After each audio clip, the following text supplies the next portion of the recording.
quality medical care. And this contributes significantly, it is said, to the growing number of maternal and infant mortality in developing countries such as Nigeria. So the deterioration of the primary health care centers at the local government level has also compounded the challenge of access to medical facilities, while the secondary and tertiary facilities are equally overburdened with influx of patients who ordinarily would have been attended to at the primary healthcare centers. And that's why the Federal Ministry of Health initiated a program for the rehabilitation of more than 1,000 primary healthcare centers across the country, with Kuchinguri Primary Healthcare Center as the pilot. Now, there is also the National Emergency Medical Services Ambulance Scheme, NEMSAS, which was launched as a government initiative that is private sector driven to save lives and also ultimately create jobs. Indeed, and NEMSAS was launched in February, I think this year. I'm not quite sure what it is. Yes, well, it has been launched February this year in collaboration with the National Health Insurance Authority now. Then it was Insurance Scheme, of course, NHIA, by the Federal, Road Safety Corps, the Guild of Medical Directors, and the Federal Capital Territory Administration. I'm not understanding that again now.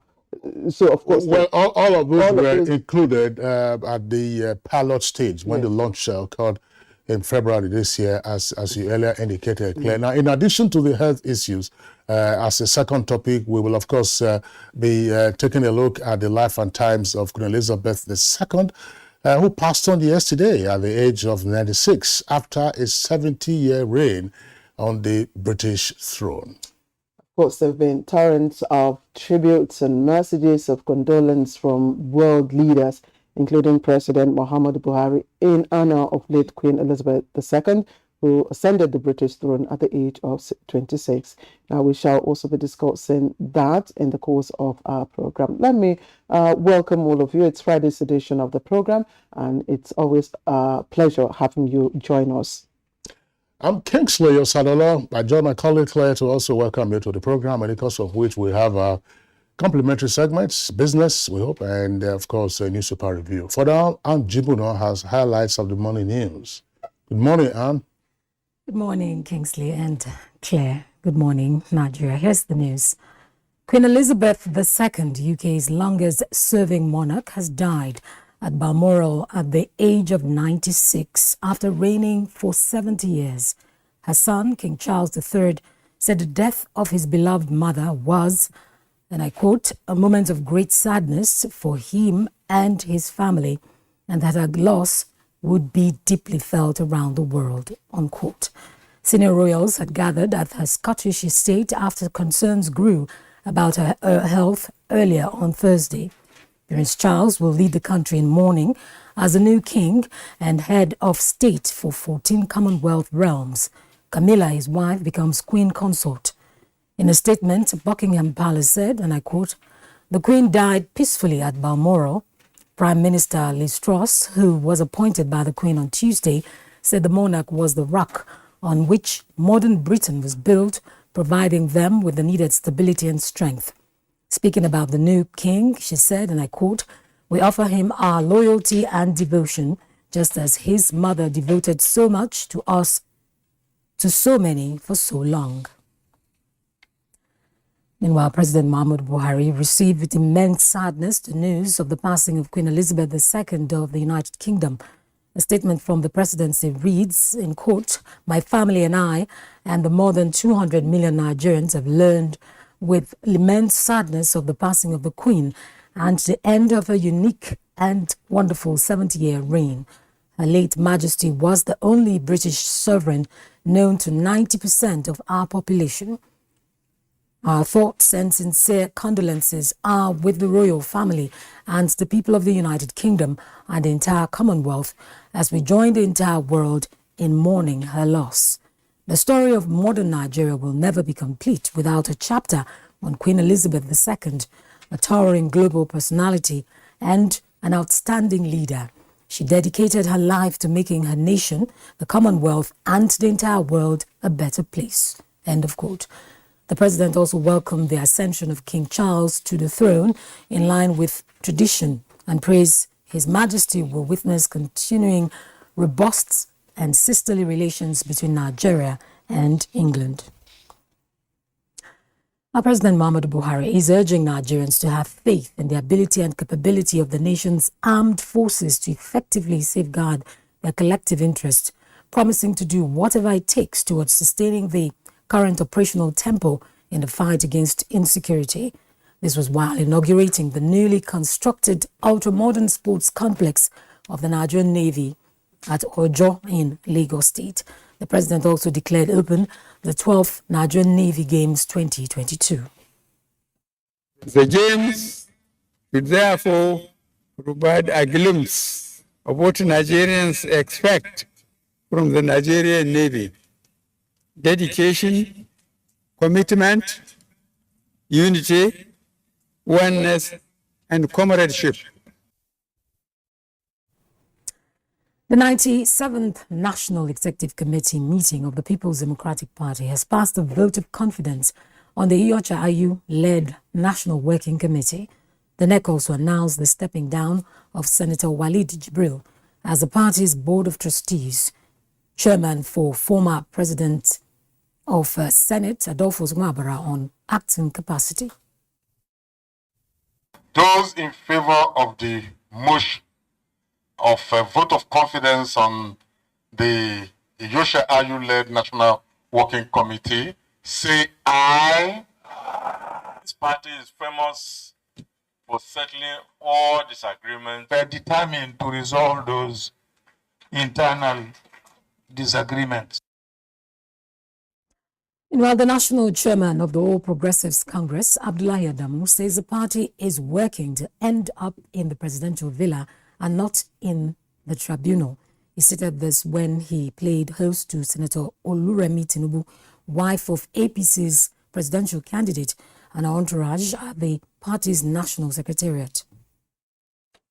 Some of the best brains are amongst you, women.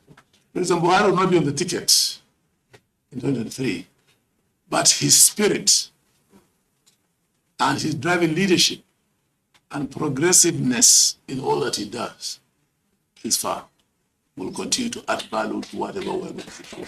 We've been busy, quietly, but we want to intimate you on the activities. We're yet to get our organogram fine-tuned. The Department of State Services says it has executed valid search warrants on Mamu's residence and office. A statement by the Public Relations Officer, Peter Afunaya, indicates that during the process, incriminating materials, including military accoutrements, were recovered. Other items include large amounts in different currencies and denominations and instruments. Mamu will have a date in court at the end of the investigation.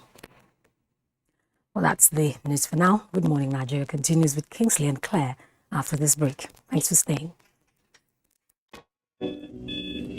Every morning is an opportunity to take your hustle to the next level.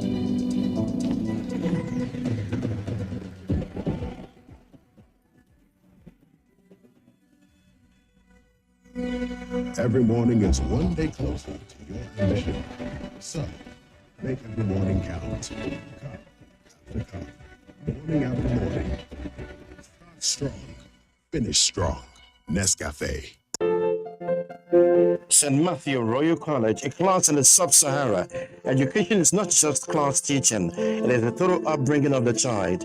Hence, the UNESCO standard for quality education states as thirds: well-equipped physical infrastructure, top-class trained teachers, library and IT rooms stocked with books and computers, 24 hours internet connectivity, entrepreneurship center, where skills are taught, adequate water, sanitation, and hygiene facilities, 24 hours power supply, students' health clinic, security at its best. At St. Matthew Royal College, a mixed boarding secondary school, where principal and staff are accommodated within the premises for a better eagle-eye supervision of the students. St. Matthew's Royal College, Ejenu Ewu Urone Road, Edo State.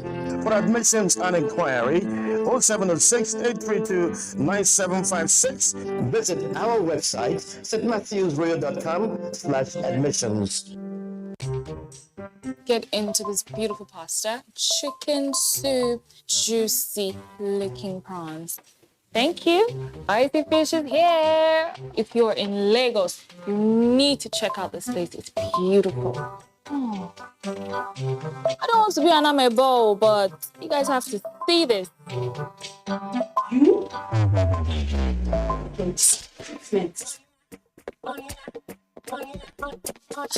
Girl, I'm just trying to give you good content. Get 2 GB data plus 1 hour YouTube free on Airtel Super Binge Plan. Dial *141 *514# now. Airtel, the smartphone network. What is happening? Your eyes are red. You are armed with a machete and a gun. See, I am angry and I can't even contain it. See. Oh, my guy, calm down, calm down. See, Oga. I have planned to go and destroy these people's businesses in the city. I have to retaliate for what they've done at our own place. They cannot eat their cake and have it now, never. If you destroy their business here, and they destroy that of those close to you over there, especially that your brother who sends you steady cash, how would you survive? Would your dreams be on hold? See, what you're saying is correct. But I'm still angry. Best way is to embrace peace. With peace and unity, My people, let us embrace peace and unity. Let's learn to live as brothers and sisters for a progressive, prosperous nation. This message is brought to you from the Federal Ministry of Information and Culture. Our pastors, our imams, in every church, in every mosque, please realize that in the course of praying for peaceful and transparent elections, we all have duties beyond prayers. If we want a stable society before, during, and after the elections, what should you be saying to those that worship with you?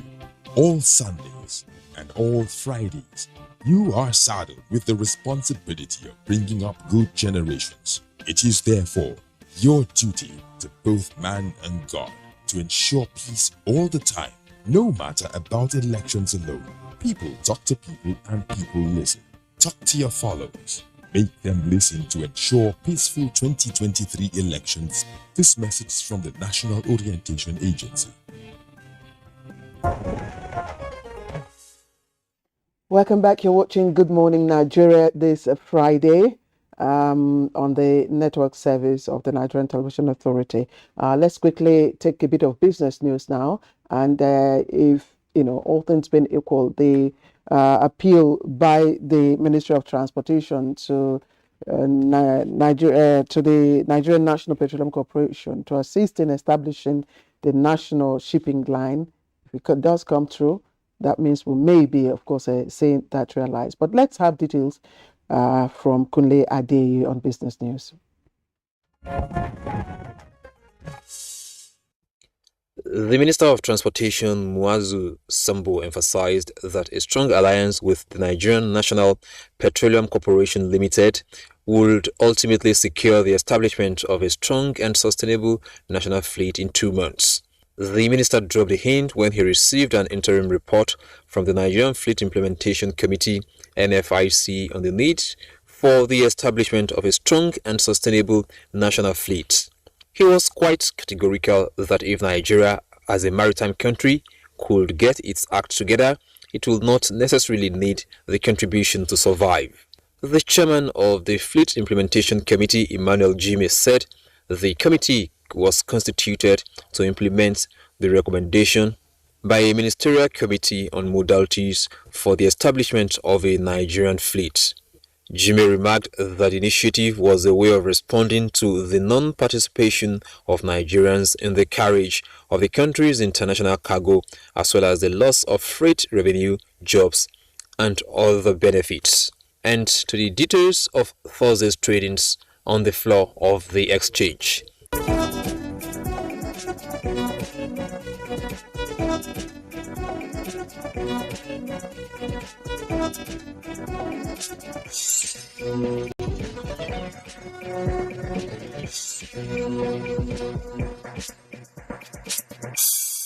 With business news, I'm Kunle Adeyi. Many thanks, Kunle Adeyeye, for the business package on Good Morning Nigeria. Up next is Newspaper Review.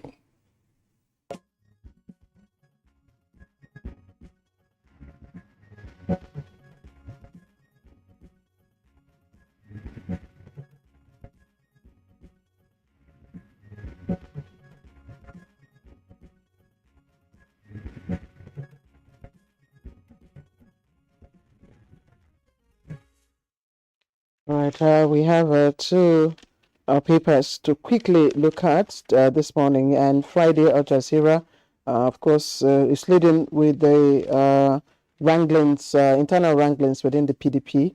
And there you have it. Atiku Wiki rift, PDP BOT chairman resigned. It comes with two riders. Wabara replaces Walid Jibrin. Exit not enough, says Rivers Governor. NEC passes vote of confidence on Ayu as Wabara forecasts Atiku's victory. That's the lead story on the front page. To also look at other trending stories, let me just take you a little below the nameplate.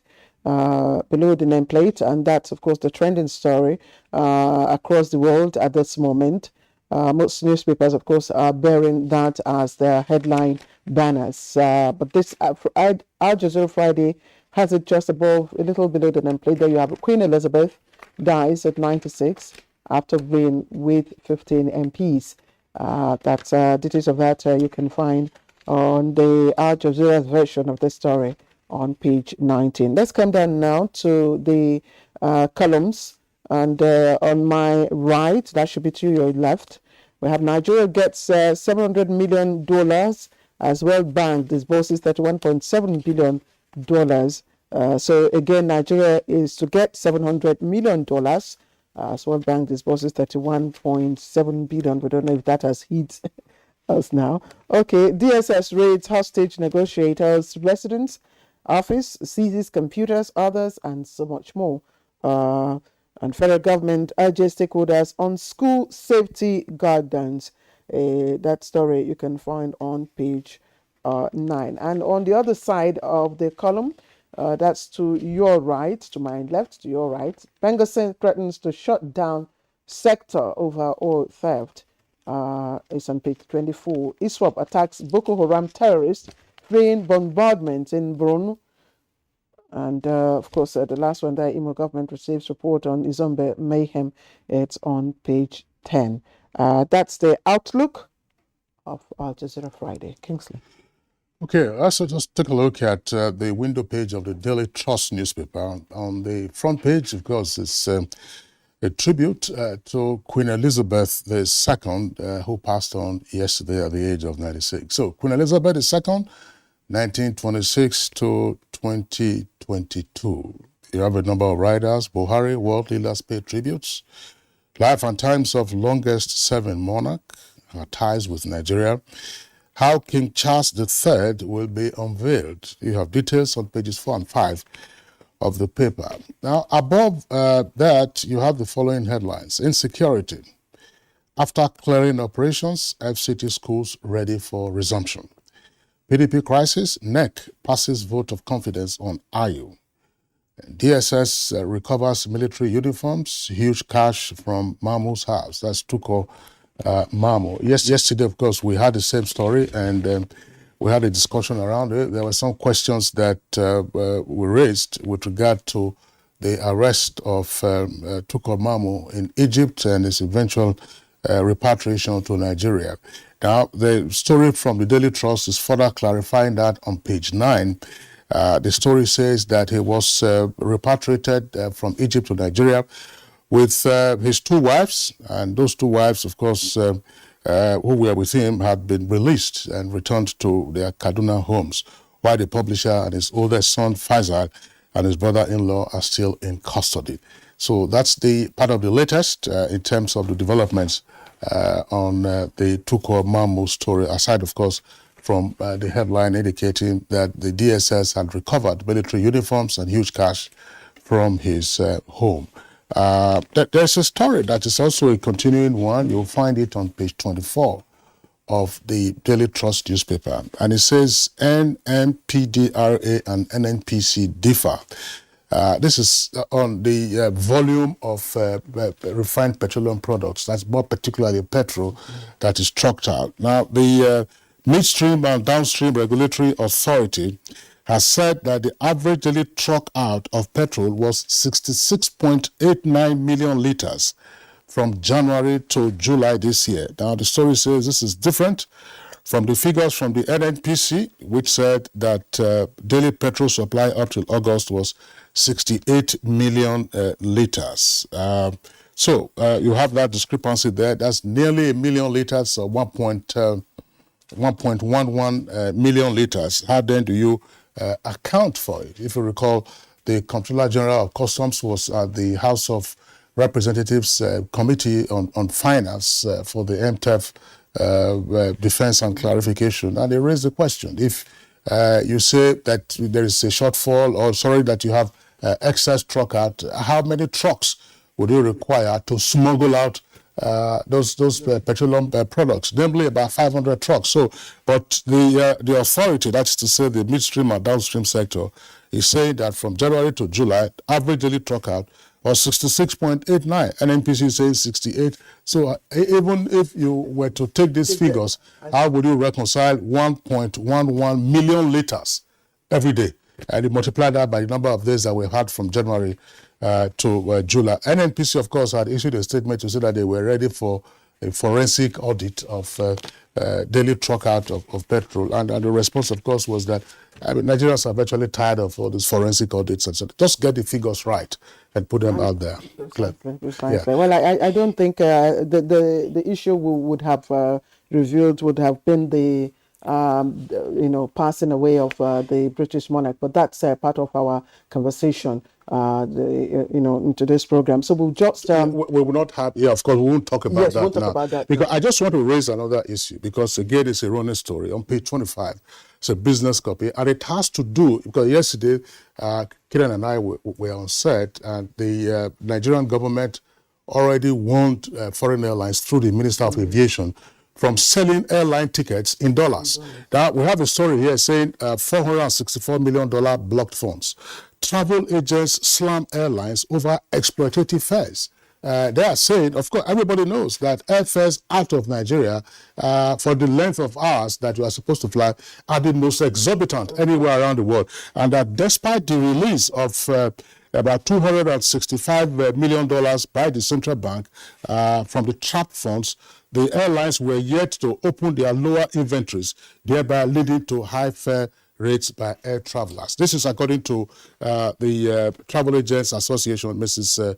Susan Akbarai. But that the airlines are not charging their fares in dollars. But the fact that lower inventories, that's to say the cheaper tickets are not available to Nigerians, means that the airfares continue to be exorbitant and prohibitive. And that's unfair.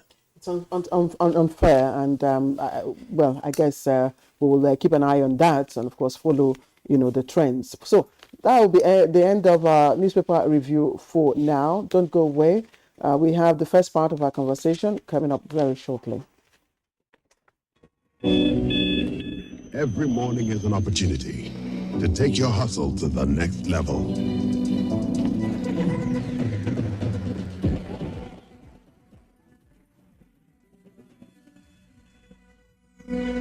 Every morning is one day closer to your mission. So, make every morning count. Cup after cup, morning after morning. Start strong, finish strong. Nescafe.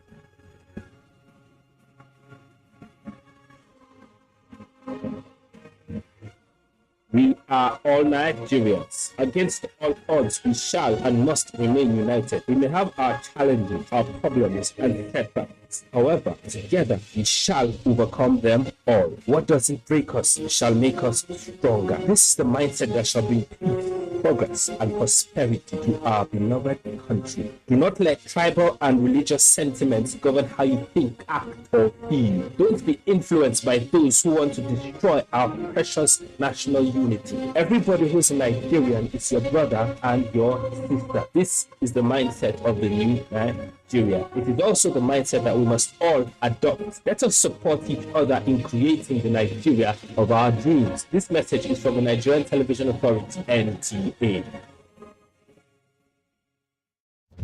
157-kilometer Lagos-Ibadan Railway is the first double-track standard gauge railway to be built in West Africa. The Mobolaji Johnson train station is a masterpiece, an infrastructure that is gradually becoming an iconic building in Lagos State.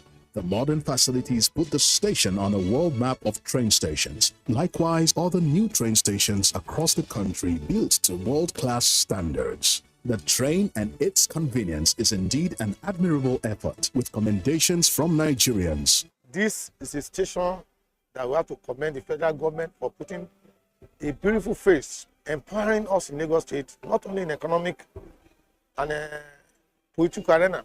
I can say that I'm really impressed with the infrastructures in place. Kudos to the Minister of Transportations. Kudos to the federal government. Truly, good things are coming out of Nigeria, and the federal government is deserving of all the applause.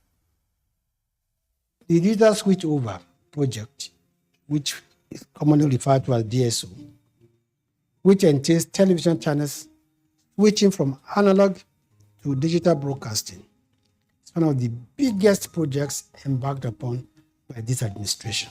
Branded as free TV, offers its viewers about 60 digital channels, including sports, music, movies, and news. The federal government has licensed about 23 set-top box manufacturers. 7 of them have production, employing several thousands of people. We've made it now compulsory for all stations in Nigeria to only broadcast productions made in Nigeria for products which are produced in Nigeria. You're watching Good Morning Nigeria on the network service of the Nigerian Television Authority. Now, to our first conversation, which is on the primary healthcare and emergency medical services, let's listen to a background report by our correspondent, Ekene Unduloi.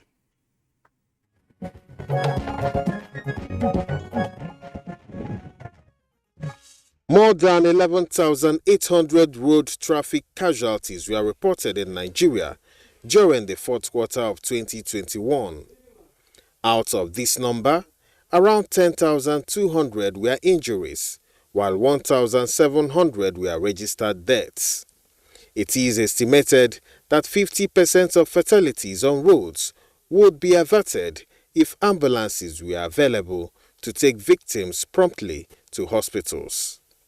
Filling the gap in emergency services was why the federal government launched the National Emergency Medical Service and Ambulance Scheme. The system is designed to provide prompt response to medical distress calls of all types, with first responders transferred to facilities and assured first aid at the point of care at no immediate cost to the user. In February this year, a Memorandum of Understanding was signed to this effect. The MOU was jointly signed by the Minister of Health, FCT, Federal Road Safety Corps, National Health Insurance Scheme, Association of Nigerian Medical Practitioners, and Guild of Medical Directors. Consequently, the Federal Ministry of Health inaugurated the Emergency Medical Treatment Committee and National Emergency Services and Ambulance Scheme. The routes designed for this project are Abuja Lokoja, Lagos Ibadan, Doka Kaduna, Onitsha Oka, Lagos Ore, and Abeokuta Lagos highways. But for this scheme to be effective, experts say there needs to be improvement in the quality and accessibility of primary health care in Nigeria. Apparently, the situation is far from the desirable, as just about 43% of Nigerians have access to quality primary health care services, with just about 4 doctors available per 10,000 people. In March this year, key players in the health sector converged on Abuja to launch a 10-year primary health care guideline, aimed towards revitalizing primary health care in Nigeria. It's been several months since these initiatives were taken. The question now is, how far has the health sector gone in implementing these programs? On this episode of Good Morning Nigeria, guests shall be speaking to issues around primary health care and the Emergency Medical Services Ambulance Scheme.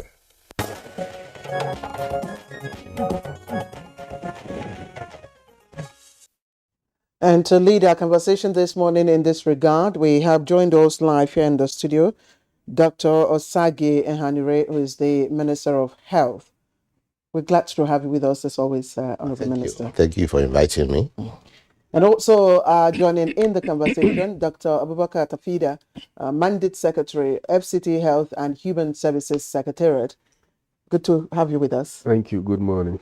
All right. Also in the studio here is Dr. Felix Ogedegbe. He's chairman of the National Emergency Management Treatment Committee.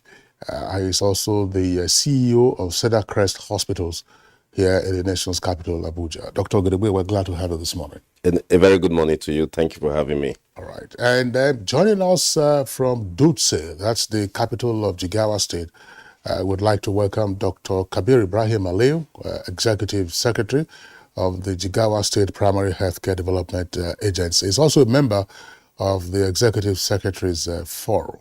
Dr. Aliu, welcome to the program. Thank you very much, everyone. All right. Gentlemen, once again, it's our pleasure to have you. Let's begin with the Honorable Minister of Health, Dr. Osage Ehanire. The Emergency Medical Services, I know it was long in planning, but it was launched in the first quarter of this year. And here we are. We've done probably about 2 quarters now of the operation of the emergency medical services. What's the feedback? Well, the feedback is the launch of the pilot scheme, which will be the FCT, where we can observe the working and the progress.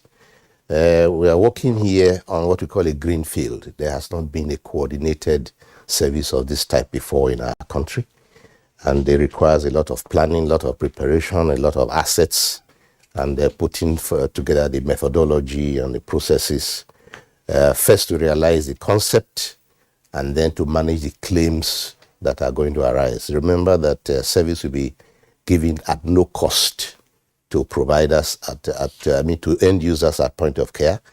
But the management of claims has to be very well organized so that people are confident that they will get reimbursed for their expenses. And also the systems around call management and dispatch of ambulances. Remember also that we're working using not only government assets but private sector assets. It's a very unique collaboration between the public and private sector to be able to cover the whole country. Government assets alone will not do that. So the private assets are going to be working very closely with government assets to put everything on the table to realize this objective. What is the link between this emergency ambulance service and the current indices, health indices, especially as it affects the vulnerable group? Yes, that's a very good question. The indices for Nigeria have never been good. When you go to international fora, you hear of very poor indices in things like maternal mortality, under 5 mortality, etc. Even in TB and other subjects that are not necessarily emergency. Now, the reasons for that are twofold. Number one is the availability. Is the healthcare center available? Can people reach it? Can people do people have it at all? And that's why we're also working to expand the coverage of primary healthcare centers and also to improve the services provided by general hospitals, which are the secondary level of care. Then the next problem that you have to face is the question of access. Even if you do have the center available, can you get there in an emergency? Can you get there when you really need to?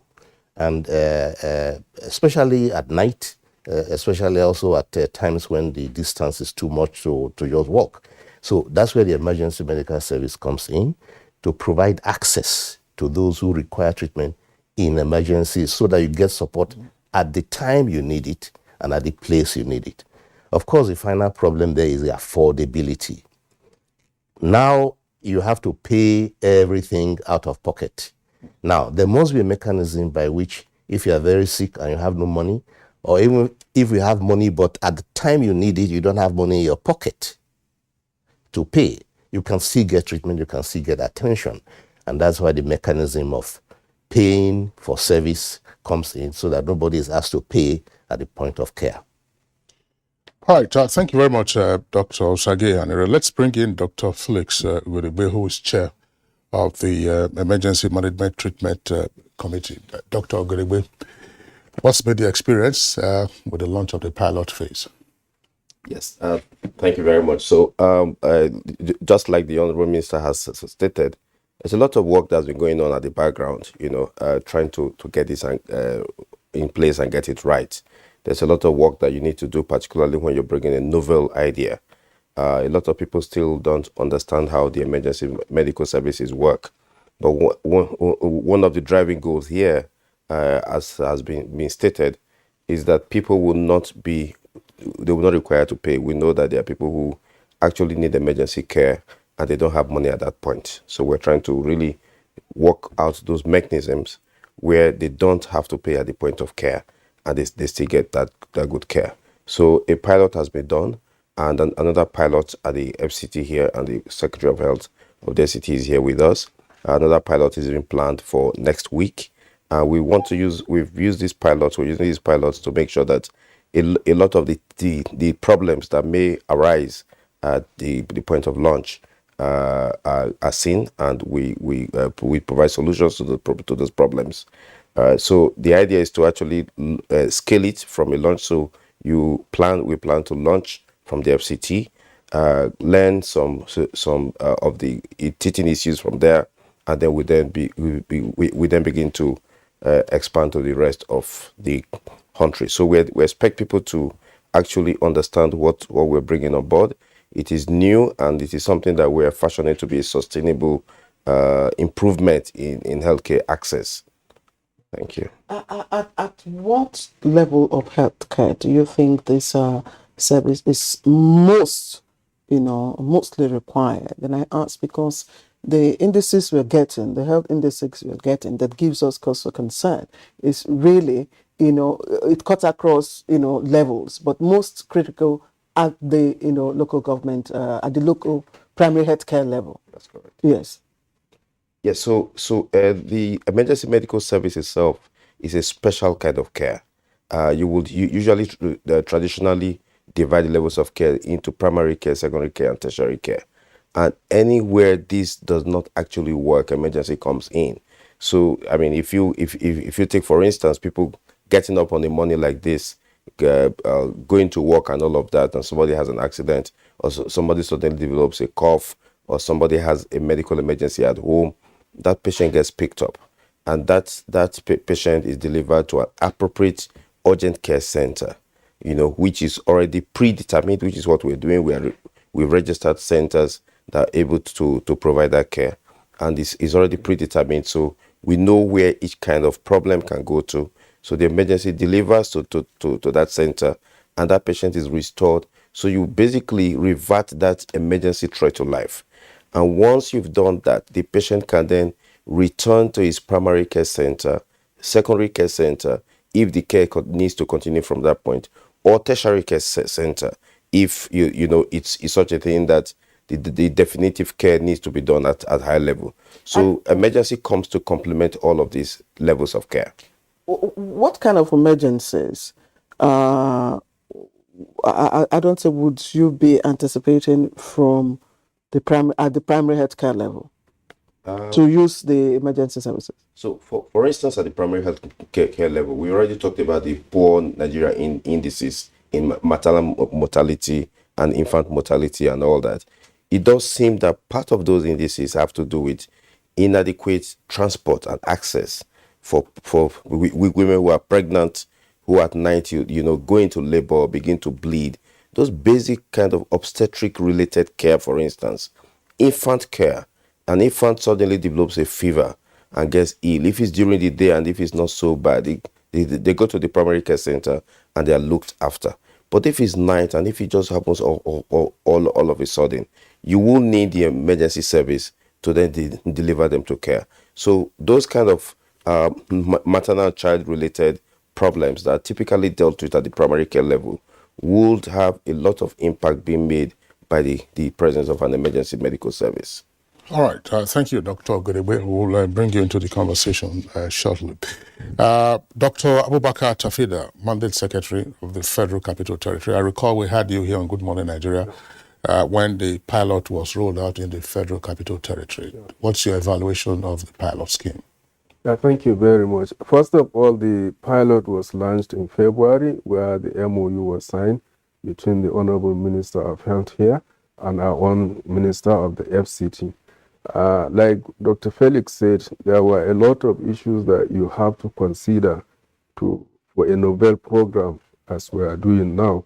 And I gave an example of the NHIS, which was started way back in 1955, and it was only formally launched in 2005. So as we moved along, thanks for the leadership of the Honorable Minister of Health, who often calls us to ensure that we are on track, we had to look at the critical issues that must be in place for such a program to be formally launched. One of them is that do we have the structure to manage this program at the FCT level? Yes, we have our own EMTC committee, which gives the oversight function, and we have the program implementation unit, which is the MSAS for the FCT. Yes, we have. And graciously, our Honorable Minister gave a directive for us to engage 66 other personnel directly to be involved in the training and managing the pilot program. This includes 24 nurses, 2 doctors, 16 drivers, and other ancillary staff. Now, as we move along, we now look at the call center. What do you need to have in the call center to coordinate the activities of this program? Unfortunately, everybody is in the FCT. You call it, the federal ministry is here, a lot of private sector with the public sector, the tertiary institutions, National Hospital, JIB, FMC, and so many others. Of course, you have NEMA, you have the federal reps. We've been sitting and discussing and fine-tuning the process of making sure that this thing goes well when it is piloted. So as it is now, part of the other issues are, have we taken access, have we make an assessment of asset and infrastructure to ensure that this program runs as smoothly as is possible? And the answer is yes. We are going to be part of the accreditation together with the federal team. And in that accreditation, each facility will be assessed based on what services would be provided there. If you take a patient, for example, to a facility A, does it have the capacity to resuscitate, to continue to manage, to do whatever is needed to ensure that this patient is getting well, and does it have the capacity to rehabilitate the patient? So that will be the full complement of what is needed along the process. And like what the Honorable Minister said, for the first 24 hours, nobody will be asking you to pay a penny. That is the critical issue. So emergencies are now increasing by the day. We are not talking about road traffic accidents. We are talking about obstetric emergencies. We are talking about domestic incidents. We are talking about assault and so on and so forth. So how do you make these people or have them access service as quickly as possible?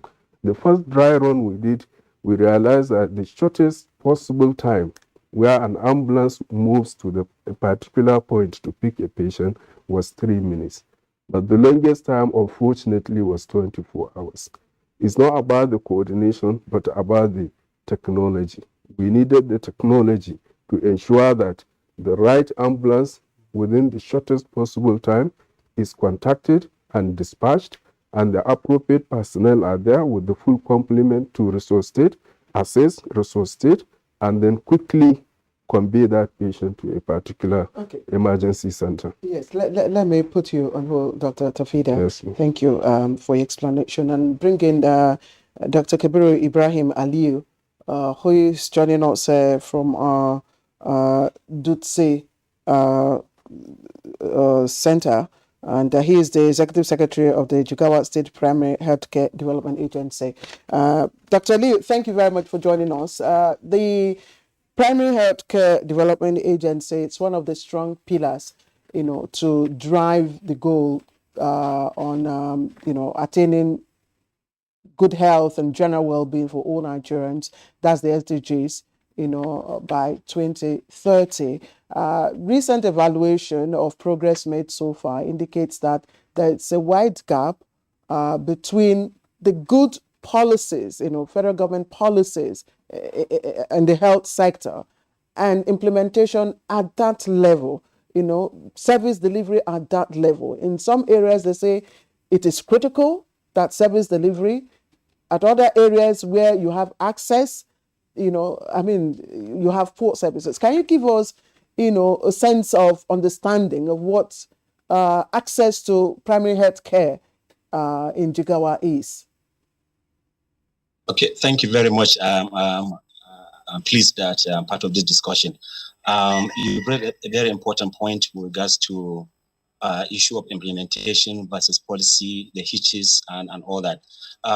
From our experience at the local level here, what we realize is that most of the issues related to provision of core primary healthcare services, basically related to provision of acute care services for common and endemic diseases, control of endemic diseases, provision of maternal and child health packages, such as immunization, antenatal care services, skill delivery and family planning, water and sanitation issues, health education, provision of essential drugs. These are core PHC functions.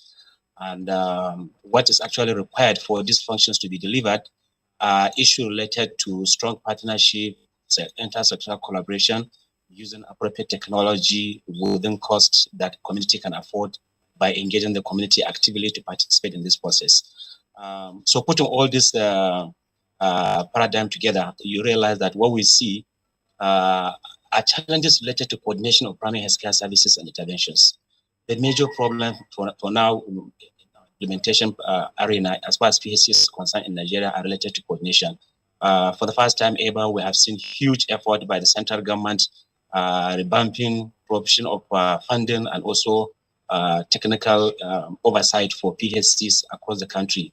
The implementation of the Basic Healthcare Provision Fund using the 3 gateways, the primary healthcare gateway, the NHS gateway, as well as the medical emergency gateway, is actually a game changer as far as the PHC funding is concerned. But the challenge in implementation is actually related to coordination. We've been seeing issues related to inability to coordinate partnership, inability to have this sectoral and intersectoral collaboration we're talking about. We have seen verticalization of some interventions right from the federal instances where you see programs coming directly to the community and being implemented from the federal agencies without having recourse to some of the local people within the state. And then the recent passage of the local government autonomy bill is also another challenge to the coordination platform for provision of care. While you are trying to provide that oversight, coordination, and technical input, you also have other key players that are the owners of the facility. Now they're talking about they have fiscal responsibility and fiscal autonomy in the provision of this care. So managing these circumstances, local government autonomy, verticalization of programs, donor coordination program, are actually the major challenge in the provision of care as far as PHC is concerned. Localizing the matter to Jigawa State, we had to go through a lot of innovations to make sure that the services are actually not affected by some of these issues that were mentioned. We have to provide a lot of innovation. For instance, talking about medical emergency, Jigawa State has introduced emergency community transport scheme, in which not only we are waiting for the launching of the ambulance services, but we have engaged people who have anybody who has a vehicle and the vehicle is in good shape. These people were organized, were actually trained, and were be linked to the communities where they can provide services for transportation to especially pregnant women and other emergencies at the community level, especially in high-risk settings. We made a provision of 4,000 naira per trip of this kind of services. So each driver that brings a pregnant woman that is in need of maternal services, that person is credited with this amount at the end of the month. And with this, we have engaged over 300 drivers. Last year alone, we transported over 1,400 women under this scheme. And I'm proud to say that within last year, among those women that were transported to health facilities, we only had one maternal death among those who were actually transported, because the transportation took place at the time that these people are actually in need of these services. We link the drivers to the members of the community and all that. So we're talking about creation of innovation, we're talking about strengthening collaboration and also stronger coordination, especially federal agencies, the state programs, as well as donor program, to ensure that these resources are galvanized together so that the common man really feels the impact of what we are doing. Otherwise, you realize there are a lot of duplications and there are areas that are never ever touched because of this poor coordination mechanism that we see.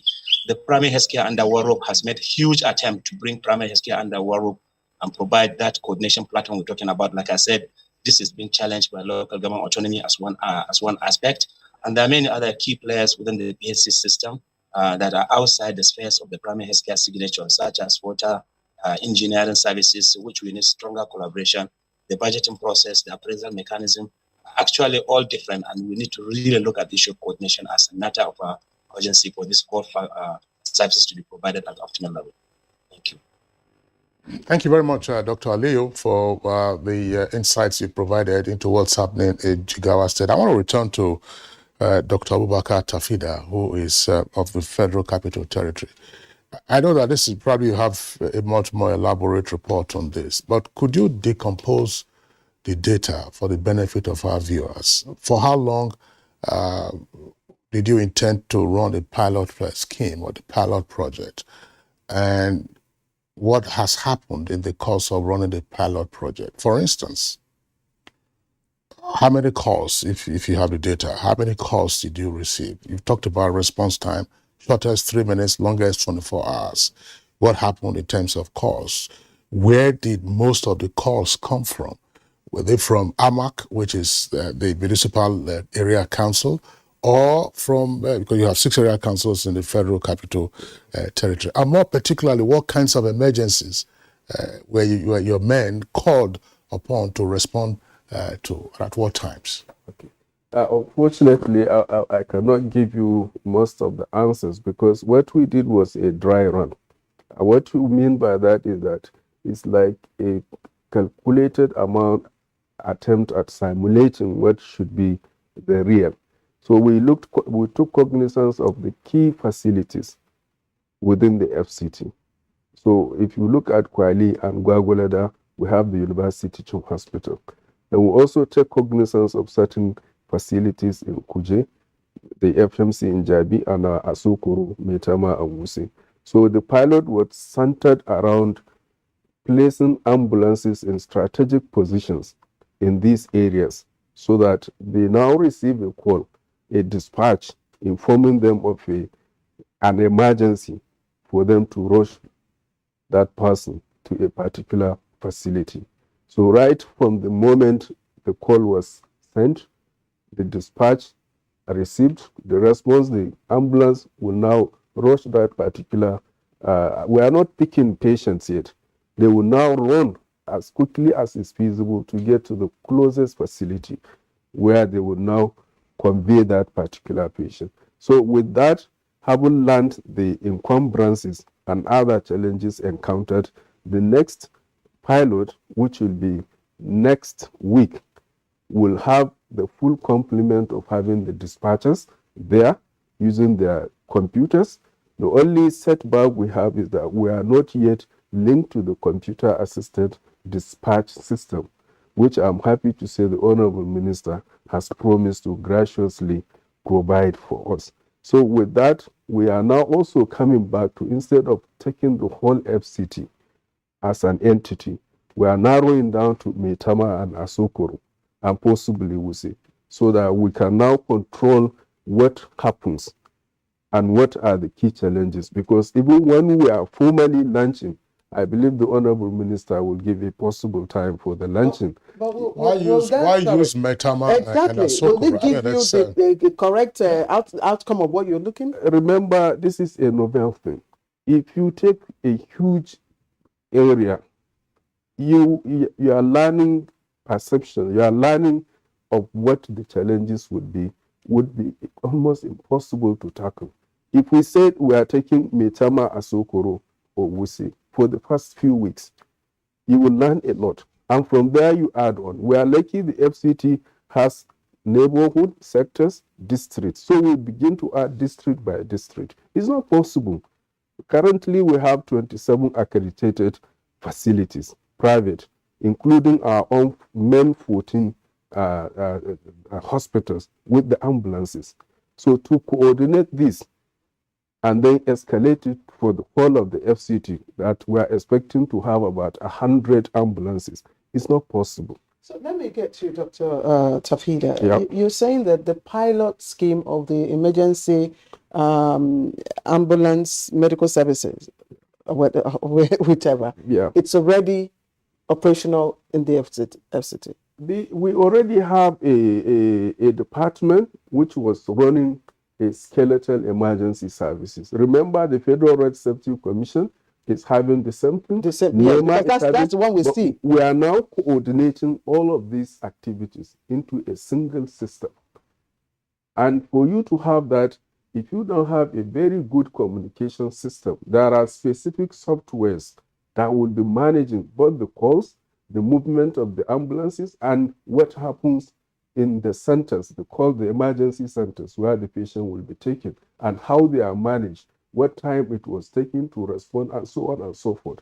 I can bet you it's not something that you will start for the whole FCT in a single day, in 1 month, and so on. I think, Dr. Tafida, the expectation is that for a pilot, even for the Federal Capital Territory, you'll have appropriate segmentation.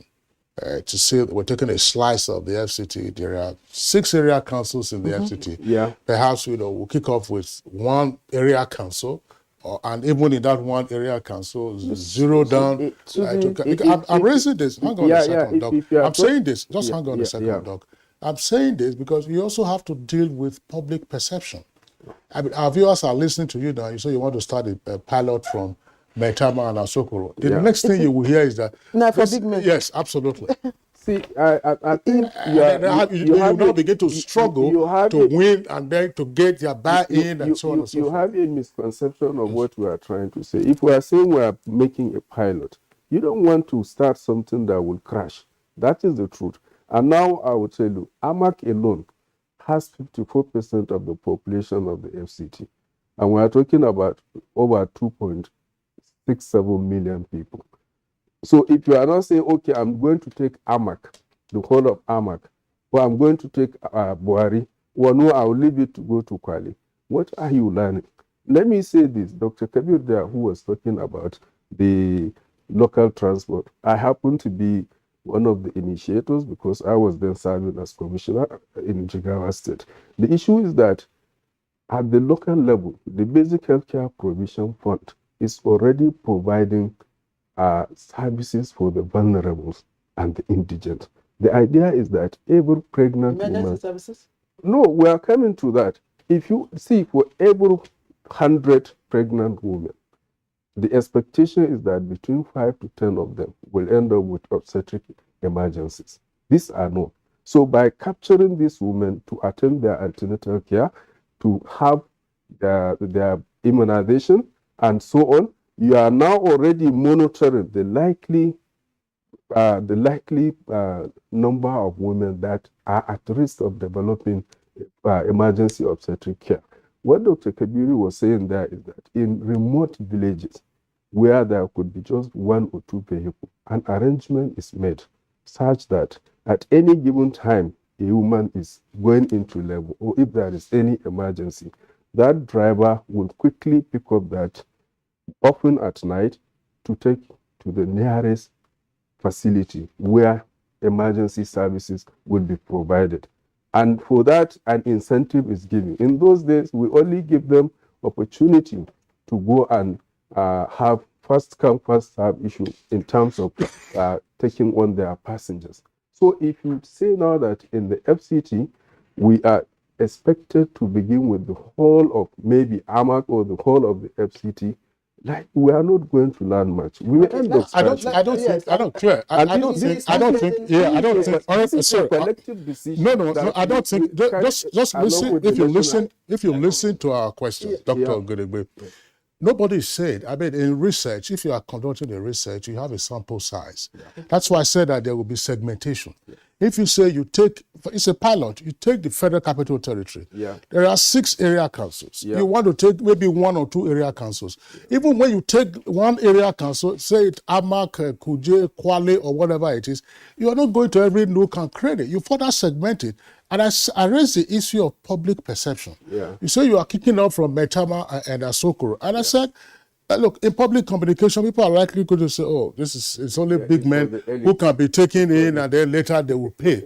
I would ask the question, for instance, why don't you narrow down to Gwarinpa and Lokogoma? I don't live in any of those places. But I'm saying that in terms of, we're interacting so that, because there are people, there are viewers who will be saying to themselves, oh, why don't you use some other areas? I mean, Gwarinpa comes up sometimes with all kinds of health issues from time to time. Yes. To buttress what you have just said, this is a recent evaluation report. I'm sure the minister is aware of this. It's a comprehensive evaluation report that was presented recently, and it says equity gaps during pre-pregnancy and pregnancy between the rich and the poor. And in antenatal care, you have a gap of 54%. That's 31% poor, 85%, for the rich. These are the access percentages. And the gap is 54. So if you are doing a pilot, one would expect that you will go to these areas, to give you a better understanding of what the challenges, are. And that is why, I'm sorry, I want to ask the Honorable Minister. Dr. Aliyu talked about partnership and coordination, which he says is a big challenge for them. I would have expected that Jigawa State, for instance, would be one of the pilot states for this service. Yes. Well, first of all, as has been emphasized here, this is a novel concept. It brings together public and private sector. And we want it in a place where we can all follow it and learn from it. Now, we would like to go to a state like Jigawa, but it will be a bit remote for us to follow in detail how it's functioning over there. But that will come up later on using lessons learned here. But this whole discussion now already exposes weaknesses in the system that we inherited, in that there's always been an urban-centric drift in everything we do. Exactly. The most functional hospitals in this country are the tertiary hospitals. General hospitals are almost not functional. The primary care centers are also not. And these are the most important. So this government, this administration has been trying to draw attention to primary and secondary care. And because that's where the problem is. Precisely. The maternal mortality, the under 5 mortality, and so on. So getting everybody to key into that is what is being exposed right now. And of course, we are going to learn as we go along. We are also getting our development partners to join us and put emphasis in care at the basic level, at the rural level. So talking about the pilot, yes, we should do 2 things. Number 1, work with the private sector, bring the private sector in. Number 2, have a representative sample size everywhere. Should be representative. So that's part of the lesson that we are going to learn in doing the dry runs and doing the tests that we're talking about, in order to know how to make it fully functional. Right now, if you live in a rural area, you are less likely to have access. You're in fact less likely to even have a maternity near you that you can access. So that's a problem of availability. And that's why we have been emphasizing bringing up the primary healthcare center to standard, to function 24 hours a day, to have staff quarters, to have water and light. So that takes care of availability. Then the access of it now is what this entire emergency medical service is about. And finally, the affordability. How do you pay? That's why you have the Basic Healthcare Provision Fund and then the National Health Insurance Authority, which His Excellency the President has made possible in these 2 cases. So the financing is potentially there. Then the access is what we are creating now. And then the availability is what we have been trying to to provide by creating also urgent care centers, which can be private, can also be public. All right, thanks. Dr. Ogedegbe, I know you've been itching to say something. Okay. No, just Dr. Ogedegbe, and then we'll come back to you. Yeah. Yes. Okay. So I think the discussion here we're having is a very important one. Part of what this helps to achieve is to get the public to be properly informed on what to expect. The National Emergency Medical Service and Ambulance System is meant to be a nationwide system. We must understand that from the beginning. And nobody is going to stop at any point until that is the case. I was going to throw this in, but it's been asked, why pilot in the FCT? Why not pilot somewhere else that is more rural than the FCT? We want to be able to have a grasp of what is going on, because there's a lot of coordination in the approach that we have taken. Be reminded that emergency medical services exist in other countries, and some have run it for up to 50 years. The Americans started in the 1970s, for instance, and they've learned a lot of lessons, and we have also looked at their results over time, and they've not even stopped learning. They've kept modifying. And you've already mentioned, the Honorable Secretary had mentioned how long the NHIS journey is till the point now we're getting to NHIA. We are trying to look at how other agencies or similar endeavors have traveled. The best approach is to limit to a geographical area that you can control and learn the lessons. In this, our approach with the Honorable Minister is leading us to achieve. There's a very key coordination with technology. So you're looking at using the CAD, which is a computer-aided dispatch system, where a call comes in, the computer tells the ambulance where to go. And the ambulance drivers, remember now, it is no longer only the concept of the nearest hospital. It's the nearest appropriate center. If in the FCT, for instance, let's just give you an example, there are 2 centers that treat burns. Maybe one is Gwagwalada, and the other one is Asokoro. All cases will go there. So they are not going to come to my hospital, which is a private hospital, which is not accredited to treat burns. They will treat the patient on transit until they go to that. So what they hear burns, the computer knows where burns goes. The drivers knows where burns go. Everybody knows. So it's a novel approach, and it's a very technology-based approach. And luckily and thankfully, the FCT, like you've mentioned, 6 area councils, they broken down to districts and a lot of that. We are able to monitor and get the lessons and quickly spread. Anything other than that, people have shown doesn't really work. Once you learn lessons from a strict, clearly controlled geographical location where all your calls work, by the time you're not going rural, you're not saying, okay, if call doesn't work, there are phones now that abroad, when you press 911, you don't have to have credit, you don't have to have this, you don't have to have network in some places, and they will still pick you. But you need to learn from the urban, and then gradually. So you now know out of 5 things that work in Asokoro, for instance, when I go to Kuji, 4 will work, 1 won't work. So how do I mitigate around that one? We have to learn lessons in a clearly scalable manner.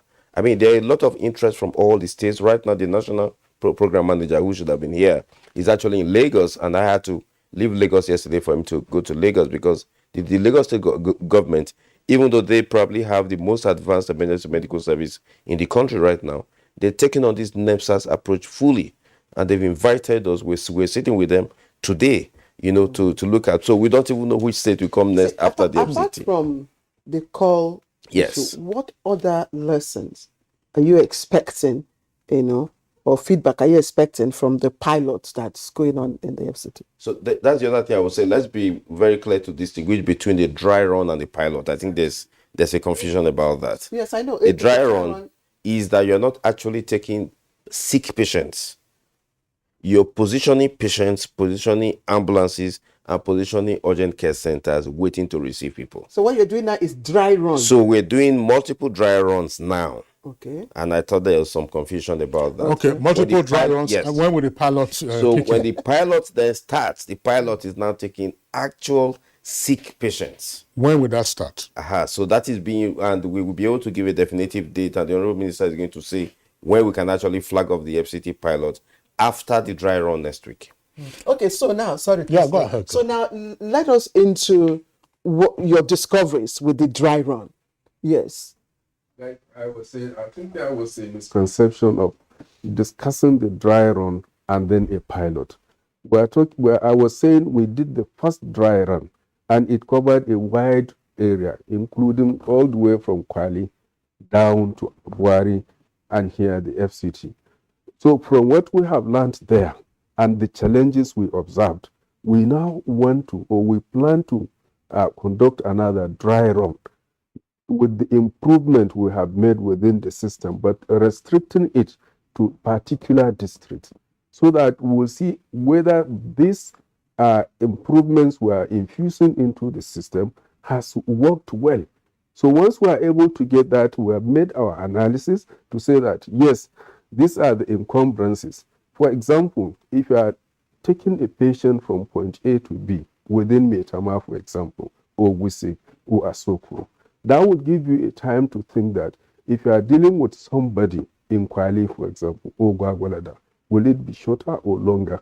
And then what number of private facilities have we accredited to work with us in so-so and so-so places? And what will be the number of these facilities working in so-so and so-so areas? So it's very, very critical. And like I said, with the Basic Healthcare Provision Fund, things are now being taken care of at the primary level. We are talking about revamping the primary health centers, like in the FCT, all the 62 PHCs benefiting from the Basic Healthcare Provision Fund are being revitalized and more human resources are being infused. And as you know, Honorable Minister, we've just recently launched the non-communicable disease, the MPEN program, where people now can access management for hypertension and other cardiac related. The idea is that you are able to monitor right from the primary care level. And if there is any emergency, somebody there has a medical history and is able to link up with the emergency transport system. Okay, fine. Thanks a lot, Dr. Tafida. Honorable Minister, I'd like you to clarify this because I recall raising this question when we were discussing the access to emergency medical services. Because I keep, and it's the point has been also been made today. We keep hearing about maternal and child mortality. You need to take pregnant women who have complications or pregnant women who are in labor to get them. That's why I asked the question, but you said it now it's a dry run. Ultimately, when you have your pilot running, what kind of emergency services are we looking at? If somebody has, is that an emergency call, Honorable Minister? we could allow you to take it. I'm sure somebody is trying to buzz you to see whether there will be a response. So there's been a response from the Honorable Minister. Look, somebody is in a diabetic coma, and the family members or those who are around are calling. But can they access this service? Somebody has a cardiac arrest. Can they call these services, or is it only cases when you call them, they will say, look, now people with now pregnant women only now with the carry, we know the carry people will get other kinds of ailments. What should we expect in the pilot program? And is it tied to conditions? No. The point is that the way a medical emergency service functions is that anyone who has a medical problem, they can be very urgent, sometimes it's not even urgent, will be able to call only a number, 112. You reach a dispatcher. Is it fire? Is it police? Or is it medical? Once it's medical, you leave the rest to the medical service. Now they will find out what it is. And it can be a woman trying to deliver, it can be a child, it can be an accident, it can be a large number of them, it can be diabetic coma. You've listed all of them. So it's left now for the emergency service to take over the rest. In fact, it can even be an acute COVID infection. Once you suspect that, the emergency service will kit differently. What they will now do is to move in there a team of those who understand the problem, paramedics, and then do the necessary first aid if it is necessary, and then move the patient to the specific hospital where care can be given, where you don't have to go from one to the other looking for which hospital we admit. So that will save time. It will also save lives, and in the sense that nobody's going to say pay money before we treat you. So those services are supposed to be available. But if you disaggregate, take for example road accidents. where the Federal Road Safety, working with this system, is prepared to do that particular service on the road network. We are monitoring that and working with them. Take, for example, the one we call the Rural Ambulance Service. Those are largely, as we envisage, tricycle ambulances that will be around the primary healthcare centers, that will respond to calls coming from rural areas where people cannot even get to the center. But the center must also be available, because it's no use if you don't have a center that can take care of your problem. That's what I was going to ask you, because So they're all interlinked. I don't know how long the pilots will run, considering the state of the primary healthcare centers. But please take that. This will be my last question to you. I just like Dr. Ibrahim Aliu. So what's your question to the minister? Yes, I wanted to know whether the primary healthcare centers, because the rehabilitation and innovation of the primary healthcare centers have been on. Most of them are still not in they are still in deplorable state. Correct. Yeah. So we want to know, because you need functional primary healthcare centers. I mean, there's a link between these services and functional primary healthcare center. If you don't have a functional primary healthcare center, what happened? Exactly. So that's why we have been happy. Yes. So I'll allow you to take it as your last question. I don't know if Kingsley has, but I would like Dr. Aliu to explain to us. He said something about the local government autonomy and how it's affecting service delivery at the primary healthcare level. Can you quickly, maybe in less than 60 seconds, if you may, summarize that so that the minister would also take it up? Okay, thank you very much for bringing me back again. So that, the Federal Ministry of Health through the National Primary Health Development Agency had been pre-positioning the issue of primary healthcare under one roof as an organ of coordination for all primary healthcare activities. And by this, it means the primary healthcare agency is responsible for infrastructure, for human resource, and for services, and therefore they're accountable for these services. But with the current introduction of the Local Government Autonomy Bill, we're looking at a situation whereby the local government chairmen are now taking back their staff, they're taking back their facilities, and they are providing inputs in terms of appointment of people who are going to handle some of these operations that we're doing. So in the end of the day, you realize you have a situation whereby you really can't hold one single body accountable for failures and challenges. And that is the point we're talking about. We need to really look at how local government autonomy will be operationalized in the context of primary scandal war in Nigeria. Thank you. Dr. Aliu, we want to appreciate you. Dr. Kabir Ibrahim Aliu, Executive Secretary of the Jigawa State Primary Healthcare Development Agency. Thank you for being part of the discussion this morning. Thank you very much. It's my pleasure having you as well. All right, so let's come back to the studios and get very briefly the closing thoughts of Dr. Felix Ogodigbe, Chair of the Emergency Management Treatment Committee. We know that this is novel, and therefore you will have teething problems, you have misconceptions going forward. Once it kicks in effectively, people are going to look back and say, "Oh wow, now this is what this was all about." But what should members of the public have at the back of their minds as you roll out the pilot phase? The date, of course, we said is not certain yet. What should the members of the public look out for? Where the pilot will take place. Now we hear it's Maitama and Sokoro, but we have also suggested that it could be Lokogoma and Gwarimpa or some other districts in the FCT. Because let's face it, let's be realistic. You see, we know that the FCT, that's particularly Amak, is one of the most livable parts of the country today. But even then, there are access issues into some neighborhoods. And when an emergency arises, it is overcoming those obstacles, bad roads, gated communities, X, Y, Z, that could be the issue. It could be complications in childbirth, a woman is in labor, or somebody had a serious, severe burns, or some other injury or cardiac arrest, and so on and so forth. That's why we are saying, look, yes, vehicles can sneak in and out of Metama and Asokoro. Go to Lokogoma and see whether it will work that way. Dr. Gidegbe, we will have less than 2 minutes to round up, please. Sorry, so yes, let me just respond to your question regarding what people should look out for.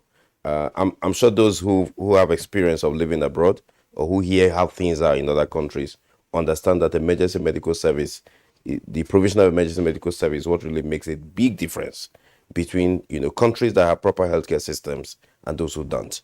All right. So we expect people to look out for emergency medical service that will be provided to look after all emergencies through a number that they'll be able to call. We will start a pilot from a part of the FCT and hopefully scale it up to the rest of the country. All right. Honorable Minister, you have the last word. Well, what the discussion is already exposing exactly those problems that we are trying to solve in the country. The imbalance in service provision, the fact that a lot of the service right now is centered in the urban area and leaving the rural areas almost unserved. But the emergency service that we are providing is going to cover the whole country. There's a lot of digital technology involved. You must be able to track every ambulance. You must be able to extend service to rural areas and provide a whole plethora of services that constitute emergencies. So we are working on that, learning from all the experiences that we are making, starting from the FCT. Do we have yet a central toll-free number? Emergency Yes, numbers? we do have that. We are working with National Communication Commission. 112 is the number. You can also use 112 if it is a road accident specific emergency.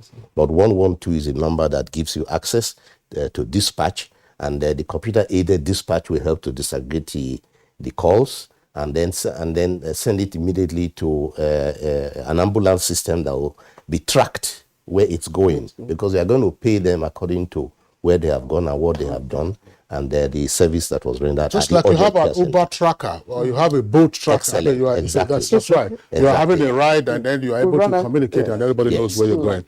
So on that note, we'd like to appreciate our guests who've been, we're out of time. We have a second topic.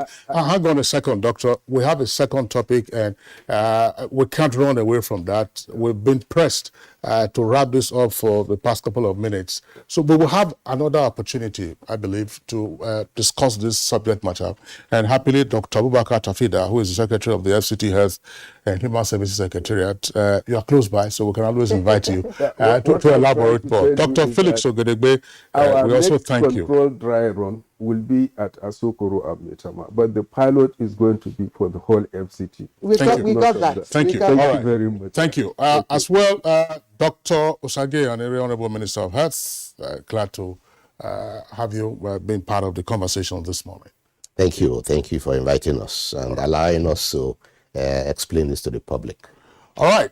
It's Good Morning Nigeria live on the network service of the Nigerian Television Authority. We'll take a short break now. When we return, we'll be discussing the passing of Queen Elizabeth II after a 70-year reign and at the age of 96.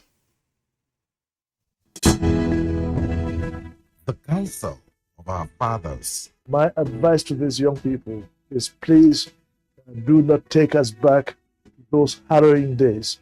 You probably do not know what it is. Nigerian youths, let's build our nation together.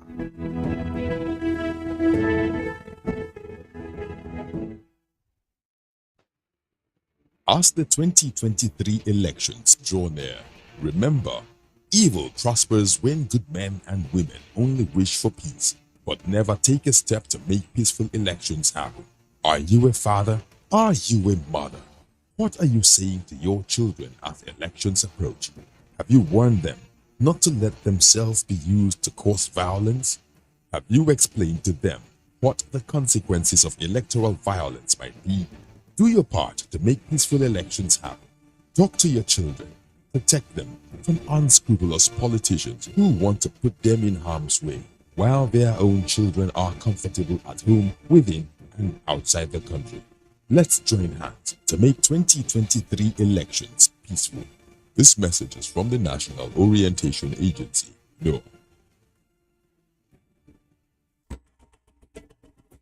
To every politician, as the campaigns gain momentum and passions begin to rise, remember, the errors of your opponents do not make you a success. Do not run down your opponent and inflame passions to violence between and among your supporters. What counts is what you plan to do for the electorate and how you intend to relieve the sufferings and bring succor. Nigeria is in dire need of patriotic leaders at all levels, leaders who will make national development their priority. Concentrate on telling the electorate what you intend to do when you get into office. Focus on making your vision clear to the electorate. Don't engage in verbal abuses, fake news, or speeches. Keep dealing with issues that will bring progress. You win the hearts and minds of the people by being above board, by being civil, patriotic, and showing empathy. Let's join hands to make the 2023 elections peaceful. A message from the National Orientation Agency. We've been trying our best to contain the situation, and in our operations, we've been able to make a lot of recoveries. We've been able to also arrest suspects that are involved in this kind of activities, and we've been able to also recover particularly arms and ammunition from those who are carrying it unlawfully and disturbing the peace of the people. But generally, our morale in the Nigerian police is always guided by our commitment to do what we have sworn to do. Peace and security must be looked into as a priority by all, to look at security as the business of all of us. This message is from the Federal Ministry of Information and Culture. All right, let's get on with our second conversation on Good Morning Nigeria today, and it's all about the passing of Queen Elizabeth II. That's UK's longest-serving monarch. She died yesterday, Thursday, at the age of 96, and that's after reigning for 70 years. That's 7 decades. Kingsley.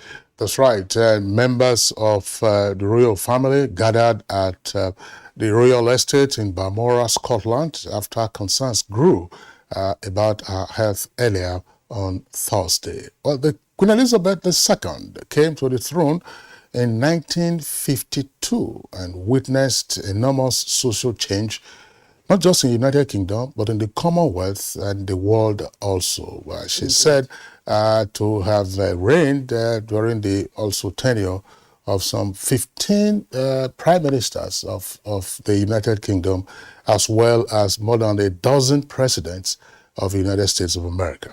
And indeed, half a dozen of popes and so many. She was also the patron of, quite a number of organizations and charity homes, and was very instrumental with, the different alliances that the UK has had, with other countries. And we know that she was also the head of over the Commonwealth with over 50 or 52 or thereabout countries. So with her death, her eldest son, Charles, the former Prince of Wales, of course, will be leading the country in mourning as the new king. And of course, he's to be known as Prince Charles the Third. No. Sorry, King Charles. King Charles. Yeah, well, it might take a while, Claire. It might take a while for people to to adjust from the Prince of Wales to King Charles the Third. That's the same way the saying, if you know the saying, God save the Queen, as the English people will say. Now it is God save the King. So it's taking some adjustment. And just by the way, to also point out that some years ago, Queen Elizabeth II relinquished her titular headship of the Commonwealth. At that time, Prince Charles, as he then was, took over the headship. Now, the Queen was head of state to more than a dozen countries. Now, that position will also be taken over by King Charles III. Amongst those countries, Canada, Jamaica, and Australia. A lot is expected to happen. That's right, Claire. We have two guests who will be discussing the life and times of Queen Elizabeth II. First here in the studios, it's Dr. Adoye Matthew Omale. He's a political scientist and international affairs analyst. Dr. Omale, glad to have you again on Good Morning Nigeria. Good morning, and I'm happy to be here. All right. And then, Claire? Yes, okay. We also have joining us for this conversation via Zoom from the UK is Ambassador Tunji Ishola, and he's Nigerian High Commissioner to the United Kingdom. Your Excellency, Thank you very much for finding time to join us.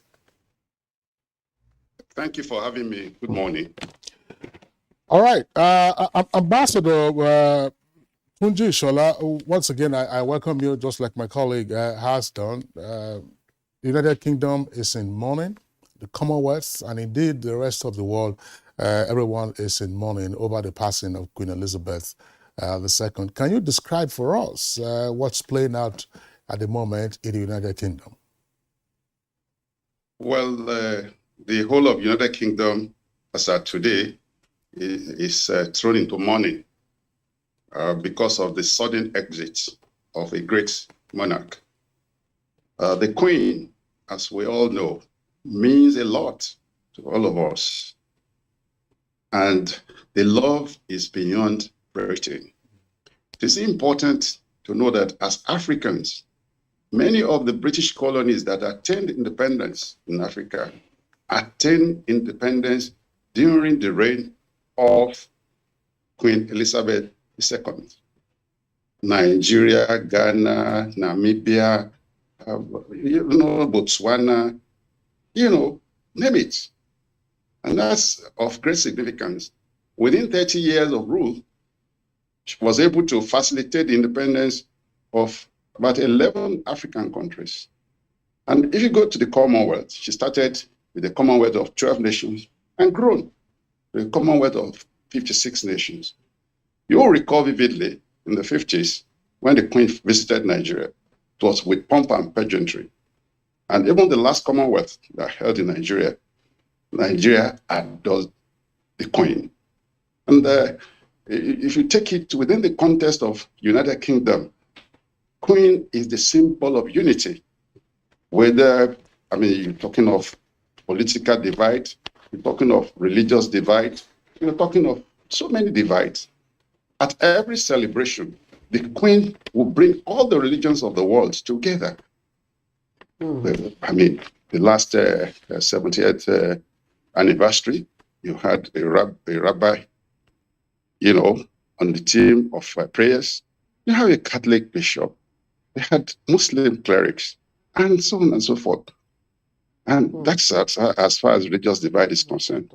And on the political side, whether it's Labour Party or Conservative Party or other parties, they are all unanimous in the symbolic nature of this great monarch. And 70 years on throne of any monarch, it's unprecedented, given the fact that the knowledge that has gone, will take how many years to retrieve? Because some of this repository of knowledge, dwell on the fact that it's retained. A lot of this knowledge may be transferred through books and other things, but there are some that remain within the innate personality of any individual. And Ambassador Shola, yes, Your Excellency, thank you very much. I quickly like for you, because we have another guest here, speak to us. You had the privilege of meeting with the Queen, of course, during the presentation of your letter of credence. Talk to us about her nature and the kind of person, again, she's never been associated with any scandal or controversy, during her lifetime, not anyone that I've heard or know. Well, thank you for limiting me, because if you allow me, we'll be in the next hour talking about the Queen. But as far as the presentation of the letter of credence is concerned, that day was, a day of fulfillment in my life, having the opportunity to interact with the Queen. And I was really amazed. The Queen, very alert, quite aware of everything around her, even at age 95 then. So I keep on looking at it from the perspective of somebody who really loved the world. The Queen was more concerned about the Commonwealth. The emphasis was not even strictly on British-Nigerian relations, but rather on Commonwealth. Even when I discussed the issue of binational commission between Nigeria and Britain, the Queen was emphatic that whatever I want to achieve, can't we achieve through the Commonwealth? So I tried to explain some of these issues to her. And that's really, that's just a passion. Given the love that she has for Nigeria in particular. Having visited us a couple of times in the 50s. She was there during the last Commonwealth meeting. And a lot of the programs that will be sustained by King Charles III were actually started by the Queen. The one that's of particular importance, of particular importance, is the issue of the Green Wall project, that is working on climate change and desertification in Nigeria. So, as far as the Queen is concerned, on that occasion, you can really see somebody who was quite alert. I was really stunned. Her level of engagement, she was quite engaging. And you discovered that she did that even to the last time. Just on Tuesday, she appointed the Prime Minister. If anybody had said that this woman will exit within the next 48 hours, you would just think it's impossible. But nevertheless, we must appreciate the fact that that is the exit of the righteous. Sudden exit with accomplishment. Ambassador Tunji Ishola, while you're still with us via Zoom, let me just make a suggestion. I don't know, the Zoom is unstable, it's wavy, so if we get it a bit more stable, that would just help. By the way, Ambassador Ishola, tell us something what the Nigerian mission in London just might do. Because the Queen was Nigeria's head of state at independence until we became a republic in 1963. Because Zik then was Governor General, and Zik became president, ceremonial president, on October 1, 1963. So the Queen being the former head of state, just as she was